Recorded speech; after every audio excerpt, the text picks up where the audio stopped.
Mas Abi, aku belum. Kenapa? Kamu tidak mau, aku sentuh?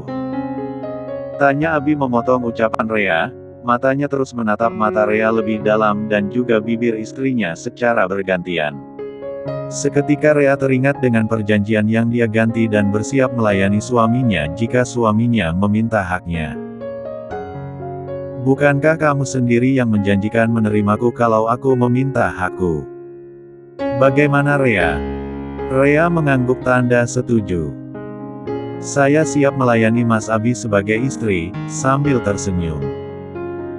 Abi tersenyum secepat kilat dia menggendong istrinya membawanya ke atas R4 Jang. Sementara di ruang pesta, orang-orang sudah selesai berdansa. Bu Mayang, Desi, dan Cindy yang ahli berdansa, memilih pasangan yang dansanya bagus serta romantis. Akhirnya, penghargaan pasangan dansa paling romantis jatuh ke tangan Gio dan Laudia. Gio tersenyum senang mendengar dirinya menjadi pasangan paling romantis, tetapi Laudia merasa tidak nyaman dengan penghargaan tersebut. Semua orang bertepuk tangan memberikan ucapan selamat kepada mereka berdua, namun hati Laudia merasa resah. Aku dan Gio sebagai pasangan paling romantis. Yang benar saja. Apa mereka semua buta? Batin Laudia. Orang yang paling tidak senang dengan kejadian tersebut adalah Utari yang sejak tadi hanya bisa berdiri memperhatikan mereka berdua berdansa. Hatinya sangat panas melihat Gio bersama Laudia. Bahkan dia mengepal tangannya melihat Gio dan Laudia diberikan penghargaan sebagai pasangan romantis malam ini. Dasar wanita murahan. Beraninya dia merebut Gio dariku. Aku akan membuatmu menyesal, Laudia. Aku akan mempermalukanmu dan membuat Gio jijik padamu, ucap Utari dalam hati, menatap penuh dendam pada Laudia yang sedang menerima pujian dan ucapan selamat dari para karyawan di pesta itu. Setelah Gio dan Laudia menerima penghargaan, Tuan Satria kembali naik ke panggung sembari memegang mic-nya. Para hadirin semuanya. Hari ini, acara dansa selesai. Kita sudah mendapatkan pasangan dansa terbaik malam ini walau sebenarnya, saya sedikit tidak terima dan tentu saja terkejut, karena anak saya sendiri yang menerima penghargaannya. Tapi kata juri-juri kita, mereka memilihnya karena dansa Gio dan pasangannya memang bagus. Semoga tidak ada yang kecewa, karena walau semuanya tidak mendapat penghargaan tapi kalian semua dapat hadiah istimewa malam ini. Oke, setelah acara dansa, kita ke pidato. Kalian semua yang belum pernah melihat Tuan Prana, pasti tidak sabar untuk melihatnya berpidato di sini. Malam ini, beliau akan menunjukkan dirinya di depan kalian dan berpidato panjang di depan kalian, lanjut Tuan Satria dengan penuh semangat. Kalau begitu, tanpa menunggu lama, kita panggil saja Tuan Prananya, ucap Tuan Satria lalu menoleh ke arah di mana Halim, Cindy dan Desi berdiri di samping panggung. Untuk Tuan Prana, dengan hormat saya undang naik ke panggung. Desi dan Cindy menaikkan tangan mereka, memberikan kode bahwa Tuan Prana tidak ada. Akhirnya Tuan Satria turun dari panggung dan datang menghampiri mereka. Di mana bos kalian? Tanya Tuan Satria. Hilang Tuan, jawab Cindy. Abi menghilang. Tuan Satria terkejut lalu ia menoleh melihat Halim. Halim, kau ada di sini tapi kenapa tidak ada Abi? Kau itu ibarat semut, dan Abi gulanya. Di mana ada gula, di situ ada semut. Kenapa semutnya malah sendirian di sini? Di mana atasanmu? Raut wajah Tuan Satria tampak tak senang melihat Halim hanya sendirian. Tuan Prana pergi sambil membawa Nona Rea, jawab Halim. Tuan Satria kaget. Meninggalkan pesta. Sejak kapan? Sudah lama. Astagfirullah. Bagaimana sih dia? Katanya malam ini dia mau pidato di depan karyawan. Dia juga sudah janji padaku kemarin kalau dia mau menunjukkan dirinya. Kesal Tuan Satria. Semua orang hanya diam saja. Takut kena amarah Tuan Satria jika mereka menyahut. Dasar si Abi. Lagi-lagi dia mempermainkanku dan membuatku kesal. Masa pergi begitu saja? Harusnya dia dansa dan pidato dulu, baru pergi. Apa sih yang dia pikirkan? Dan apa juga yang dia lakukan saat ini? Dasar adik ipar pembuat masalah. Selalu saja menyusahkanku. Sekarang malah menghilang tanpa ngomong apapun. Satria terus mengomel-ngomel di depan Halim, Cindy dan Desi yang hanya saling melihat di sana. Sebaiknya pidatonya diundur saja sampai Tuan Prana kembali, Tuan. Saya akan mencarinya di kamarnya, ujar Halim dengan serius. Aku akan coba menghubunginya terlebih dulu, sahut Satria mencoba menelpon Abi berkali-kali. Namun usahanya sia-sia karena panggilannya tak diangkat hingga akhirnya Satria terpaksa mengundur pidatonya. Dia tidak mau mengangkat teleponku. Kalau begitu, pidatonya diundur saja, ucap Satria lalu kembali menatap Halim. Halim, kau cari dia di kamarnya. Baik. Segera, Halim menuju kamar Abi, namun sampai di sana, Abi tidak membuka pintu kamarnya hingga Halim memilih pergi. Ia merasa bahwa atasannya itu tidak ingin diganggu. Terlebih ia melihat Abi pergi sembari menarik Rea. Akhirnya Halim kembali ke tempat pesta menemui Satria. Bagaimana Halim? Tanya Satria penasaran. Sepertinya Tuan Prana tidak mau diganggu, soalnya dia tidak mau buka pintunya saat saya memanggil beliau. Sebaiknya pidatonya diundur sampai beliau datang, Tuan Satria, jelas Halim. Satria hanya bisa menghela nafas kasarnya. Ia juga tidak bisa melakukan apapun jika Abi sendiri tidak mau diganggu. 10 menit kemudian, Abi malah menghubungi Cindy dan meminta Cindy untuk segera membawakannya piyama perempuan. Cindy bergegas melaksanakan perintah atasannya tersebut. Sampai di depan pintu kamar hotel Abi, Cindy segera mengetuk pintu dan memanggil, Tuan Prana. Abi membuka pintu kamarnya dan berdiri di depan Cindy dengan jubah mandi di tubuhnya. Mana piyamanya? Tanya Abi dengan cepat. Cindy segera menyerahkan piyama perempuan tersebut ke Abi dan Abi meraihnya lalu mengatakan, terima kasih, kau boleh pergi sekarang. Maaf, Tuan Prana. Apa Anda akan kembali ke pesta nanti? Tanya Cindy penasaran. Tidak, jawab Abi dengan singkat. Tadi, Tuan Satria marah-marah karena Anda tidak ada saat beliau memanggil Anda untuk pidato.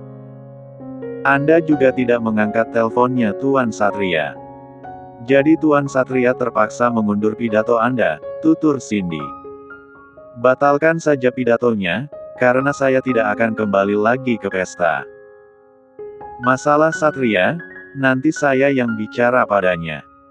Kamu cukup sampaikan padanya kalau saya membatalkan pidatonya. Baik, Cindy mengangguk. Kau boleh pergi sekarang. Cindy mengangguk lalu pergi dari kamar atasannya, sedangkan Abi menutup pintu kamarnya lalu melangkah mendatangi Rea yang sedang ada di kamar mandi. Abi, tanpa mengetuk pintu, bergegas masuk ke kamar mandi itu, Rea. Ujarnya. Rea yang sedang mengambil gambar R3AIN1-4 dengan ponselnya, terkejut dan hampir menjatuhkan ponselnya saat mendengar suara Abi. Secepat kilat, ia menoleh sambil berusaha menyembunyikan ponselnya di belakang punggungnya. Sedang apa? Tanya Abi penasaran, dapat merasakan ada sesuatu yang janggal. Rea langsung kikuk dan berusaha mencari alasan, aku. Ini. Mau mandi. Pikirannya kacau, ia takut ketahuan jika sedang memeriksa keadaan R3A1N1-nya yang P3RI.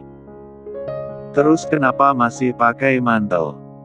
Abi melihat dengan curiga jubah mandi yang masih menutupi tubuh Rea. Aku baru mau M4 Mas Abi main. Masuk aja, kenapa nggak ketuk pintu dulu? Rea berusaha mengalihkan perhatian. Abi meletakkan piyama yang dipegangnya di atas meja wastafel lalu melangkah mendekati Rea dan berkata, di antara suami istri nggak ada privasi atau rahasia. Jadi, mau masuk tanpa izin, terserah aku. Kata-kata Abi membuat Rea semakin tegang, ia merasa terjepit dalam situasi yang ia khawatirkan. Saat Abi dekat dengan Rea, Abi langsung merebut ponsel di tangan Rea, yang disembunyikan di belakang punggungnya. Abi melihatnya dan terkejut, astagfirullah. Apa ini? Rea merasa sangat malu sampai menutupi wajahnya dengan tangannya, tak sanggup menatap Abi saat suaminya melihat gambar FU 1 gram 4R yang muncul di ponselnya. Begitu pula dengan Abi, ekspresi wajahnya terkejut seolah-olah menegaskan betapa tidak terduganya situasi ini. Dalam sekejap, Rea berhasil merebut ponselnya dari tangan Abi yang masih terpaku, mencoba memahami apa yang baru saja ia saksikan. Abi menelan ludahnya, matanya masih melotot seolah-olah tak percaya dengan apa yang baru saja ia lihat. Bahkan, kejadian tadi seketika memempat-engkitkan N4FCV dalam dirinya. Namun, karena merasa kasihan pada Rea, ia mencoba menahan diri. "Kenapa kamu foto itu?" tanya Abi dengan rasa penasaran yang semakin memuncak. Mendengar pertanyaan Abi, Rea semakin malu, merasa tak mampu menjelaskan dirinya. Dalam hati, ia bingung dan frustasi, mengutuki diri sendiri yang ceroboh. Dengan rasa malu yang begitu besar, ia memutuskan untuk mengusir suaminya. "Ih, Mas Abi banyak tanya. Cepat keluar sana. Jangan ganggu orang mandi," ucap Rea dengan nada kesal sembari mendorong Abi hingga kini ia berdiri di depan kamar mandi. Dalam keadaan panik, Rea menutup pintu kamar mandinya dengan kencang. Abi yang berdiri di depan kamar mandi merasa semakin khawatir. Ia mengetuk pintu sambil bertanya-tanya dalam hati, apa yang sebenarnya terjadi? Kenapa dia mengambil gambar itunya? Rasa penasaran yang bercampur dengan kekhawatiran membuatnya sulit untuk berhenti memikirkan peristiwa yang baru saja terjadi. Hatinya bertanya-tanya apa yang terjadi dengan Rea, apa dia baik-baik saja? "Rea, sayang. Ada apa? Kenapa kamu foto itu? Apa ada masalah?" ujar Abi dengan suara lembut, bahkan tak terasa ia memanggil Rea dengan sebutan sayang untuk pertama kalinya. Raut wajahnya tampak bersalah, karena ia sadar bahwa mungkin Rea merasa tidak nyaman karena tindakannya tadi. "Apa mal 4 meter per 4 ma yang kulalui bersamanya terasa begitu menyakitkan untuknya?" batin Abi, perasaan bersalah mulai menyesakkan dadanya. Ketika Rea membuka pintu kamar mandi, terlihat jelas kekesalan di wajahnya. Abi terkejut dengan reaksi itu, karena sebelumnya Rea tidak pernah menunjukkan perasaan seperti ini padanya. "Kenapa Mas Abi selalu bikin aku tampak memalukan?" ucap Rea dengan bibir cemberut tapi suaranya tetap lembut. "Memang apa yang sudah aku lakukan?" tanya Abi bingung, mencoba memahami apa yang sebenarnya terjadi dan apa yang ada di pikiran Rea. Di hatinya, Abi merasa penyesalan yang mendalam dan ingin segera memperbaiki apapun yang menyebabkan Rea merasa tidak nyaman.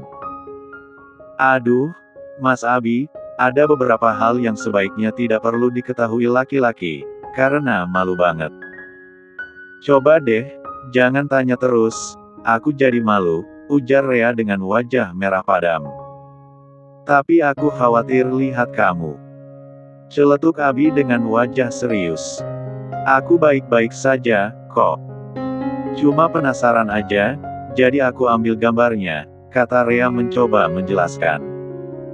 "Penasaran karena apa?" tanya Abi penasaran.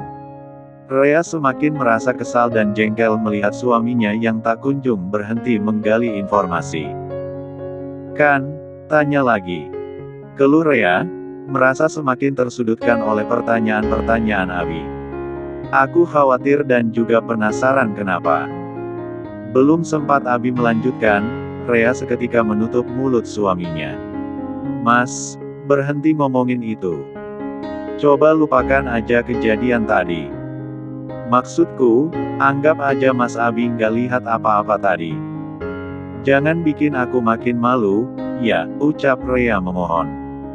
Abi mengangguk patuh, berusaha memahami perasaan istrinya. Rea merasa lega, lalu pelan-pelan menyingkirkan tangan dari mulut Abi. Meski rasa malu masih membayangi pikirannya, ia tahu Abi hanya mencoba untuk peduli dan melindunginya. Sekarang, aku mau mandi. Jadi, tolong. Jangan masuk soalnya aku mau mandi dengan tenang. Kalau ada Mas Abi, aku nggak akan bisa mandi, ujar Rea dengan suaranya yang tetap pelan dan Abi kembali mengangguk dengan patuh.